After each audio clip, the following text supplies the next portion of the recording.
इयत्ता चौथी. विषय परिसर अभ्यास भाग 2. पाठ 6वा. स्वराज्य स्थापनेची प्रतिज्ञा. स्वाध्याय. प्रश्न पहिला. रिकाम्या जागी योग्य शब्द लिहा. अ. पुण्याच्या नैऋत्येला असलेले टिंब हे देवालय मोठे रमणीय स्थान होते. उत्तर. रायरेश्वराचे देवालय. पुण्याच्या नैऋत्येला असलेले रायरेश्वराचे देवालय मोठे रमणीय स्थान होते. आ. मावळांत ठिकठिकाणी काही टिंब मंडळी आपली वतने सांभाळत बसली होती. उत्तर. देशमुख. मावळांत ठिकठिकाणी काही देशमुख मंडळी आपली वतने सांभाळत बसली होती. ई. शहाजीराजांनी शिवरायांची स्वतंत्र टिंब तयार केली होती. उत्तर. राजमुद्रा. शहाजीराजांनी शिवरायांची स्वतंत्र राजमुद्रा तयार केली होती. प्रश्न दुसरा. प्रत्येकी एका वाक्यात उत्तरे लिहा. अ. रायरेश्वराच्या देवालयात शिवराय शेवटी निश्चयाने काय बोलले? उत्तर.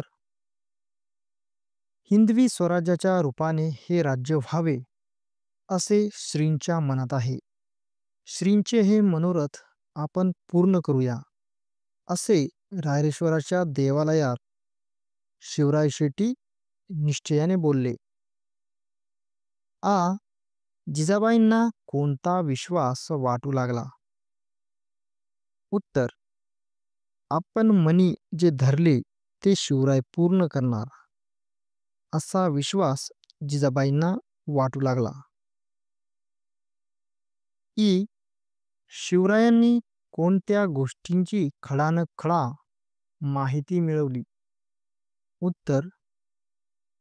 शिवरायांनी चोरवाटा, तळघरे, भुयारे, हत्यारे, दारुगोळा आणि शत्रूंच्या फौजांची ठाणी यांची खडानखडा माहिती मिळवली. ई.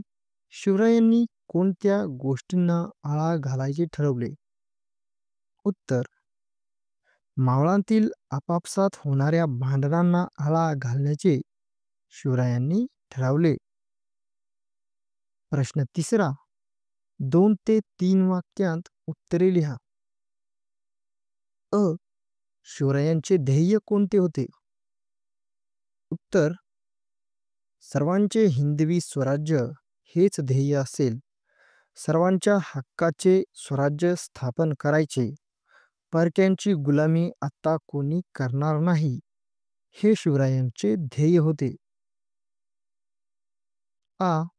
शिवरायांचा कोणता नित्यक्रम सुरू झाला? उत्तर.